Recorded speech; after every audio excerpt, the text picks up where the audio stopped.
Assalamualaikum warahmatullahi wabarakatuh. Perkenalkan, saya Winry Dinovani dengan NIM 2314-2024P akan mencoba menjelaskan materi tentang WIRAN atau Wireless Regional Area Network untuk tugas kuliah, mata kuliah Wireless System Communication. Nah, sebelumnya perlu diketahui apa sih standarisasi IEE. IEE adalah organisasi internasional beranggotakan para insinyur dengan tujuan untuk pengembangan teknologi untuk meningkatkan harkat kemanusiaan. Sebelumnya IEE memiliki kepanjangan yang dalam Indonesia berarti Institut Insinyur Listrik dan Elektronik. Jadi Institute of Electrical and Electronics Engineer. Namun kini kepanjangan itu tak lagi digunakan. Selain itu keperluan legal sehingga organisasi ini memiliki nama resmi IEE saja. IEE adalah sebuah organisasi profesi nirlaba yang terdiri dari banyak ahli bidang teknik yang mempromosikan pengembangan standar-standar dan bertindak sebagai pihak yang mempercepat teknologi-teknologi baru dalam semua aspek dalam industri dan rekayasa engineering yang mencakup telekomunikasi, jaringan komputer, kelistrikan, antariksa, dan elektronika. Sejarah singkat IEE. Pada tahun 1990, bulan 2, IEE membuat sebuah bagian yang mengurus standarisasi LAN, Local Area Network, dan MAN, Metropolitan Area Network. Bagian ini kemudian dinamakan 802. Angka 80 menunjukkan tahun dan angka 2 menunjukkan bulan dibentuk kelompok kerja ini.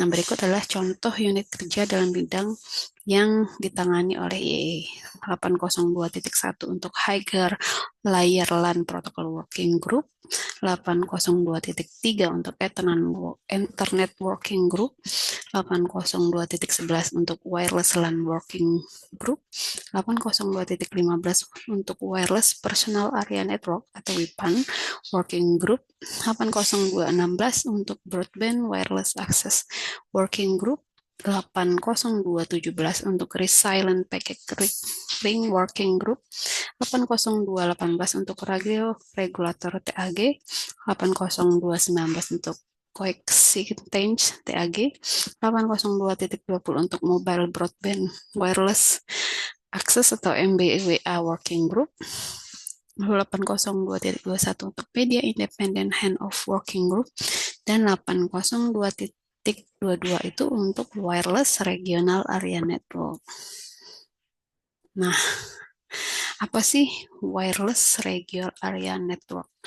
Itu merupakan wireless standar Eropa untuk meremote broadband access pada coverage area 20 km dengan memanfaatkan gelombang VHF atau AFTV. RAN atau Regional Area Network sama dengan GAN. Hanya wilayah cakupannya lebih luas dari RAN, yaitu global atau dunia. Sedangkan RAN wilayah cakupannya hanya regional. RAN merupakan jaringan komputer yang cakupannya luas. Jaringan ini dapat mencakup antar negara, bahkan antar benua.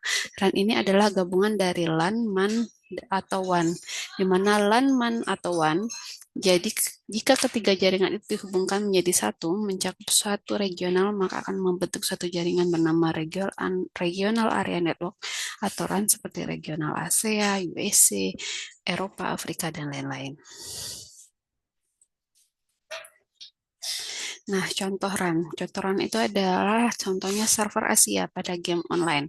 RAN berfungsi untuk menghubungkan jaringan-jaringan antar negara seperti antar Indonesia dengan Malaysia, Indonesia dengan Thailand, sehingga jika jaringan antar negara-negara itu dihubungkan akan membentuk jaringan regional Asia Tenggara.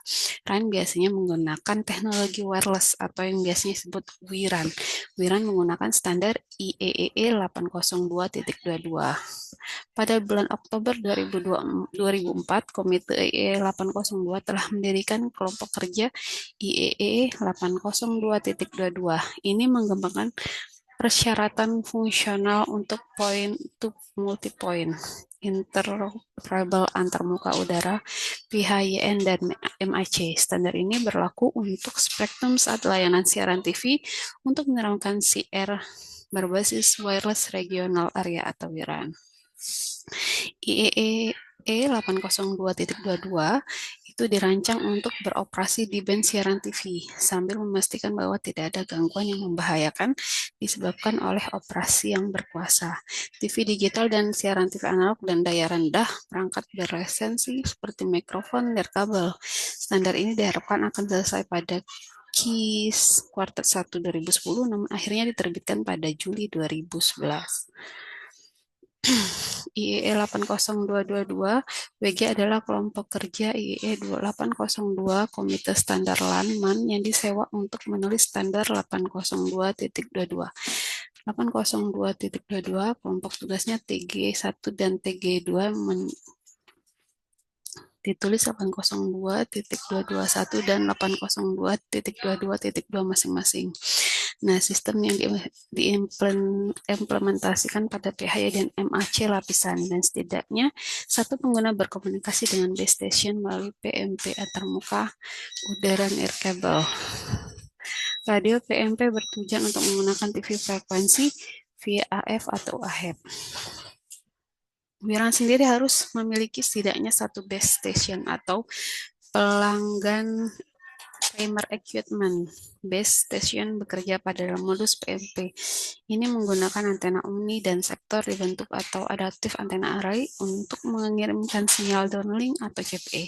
Demi hidup berdampingan dengan penggunaan utama, sistem harus mencakup pH yang tepat dan mekanisme MAC untuk base station untuk merasakan frekuensi pengguna utama dan dinamis mengubah kekuatan jaring atau frekuensi untuk menghindari gangguan untuk berbagi spektrum yang lebih baik. Sistem harus mencakup mekanisme untuk mengkoordinasikan hubungan antara base station ketika ada masalah cakupan, misalnya tumpang tindih cakupan. IEE 802.22 sistem mendefinisikan berubah-ubah interface pesawat PMP. Repeater ini digunakan untuk memperluas cakupan atau kapasitas jaringan. Semua perangkat diletakkan di bawah kendali base station, termasuk kontrol dari terpusat menjadi manajemen spektrum dan penjadwalan. Di dalam PMP 8022, sistem memiliki base station yang cukup besar untuk memberikan layanan kepada berbagai CPE. Setiap CPE membutuhkan throughput downlink minimal 1,5 MB dan throughput puncak uplink dari 384 KB.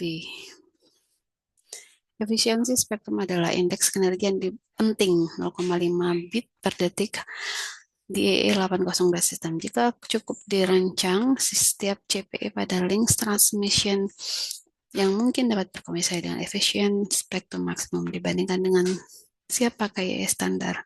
Memiliki cakupan yang bebas sampai 40 km sampai 100 km dari BTS. Sedangkan protokol IEE 802.22 mendefinisikan operasi terkoordinasi dari berbagai perampat.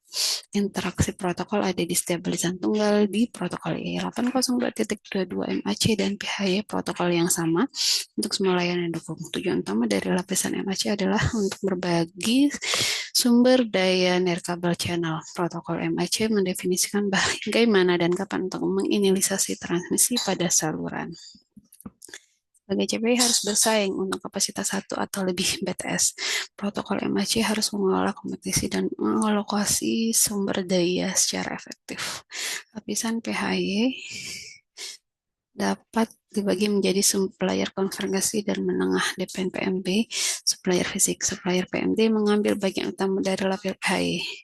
Sebagai lapisan konvensi MC, lapisan kuasi PHY mampu adaptif memetakan persyaratan MAC untuk layanan PMD universal. Kesimpulannya yaitu WIRAN adalah solusi efektif untuk mengatasi kesenjangan digital, potensi besar untuk pembangunan daerah terpencil dan perlu dukungan regulasi dan infrastruktur. Baik, demikian materi dari saya akhiri. Terima kasih. Wassalamualaikum warahmatullahi wabarakatuh.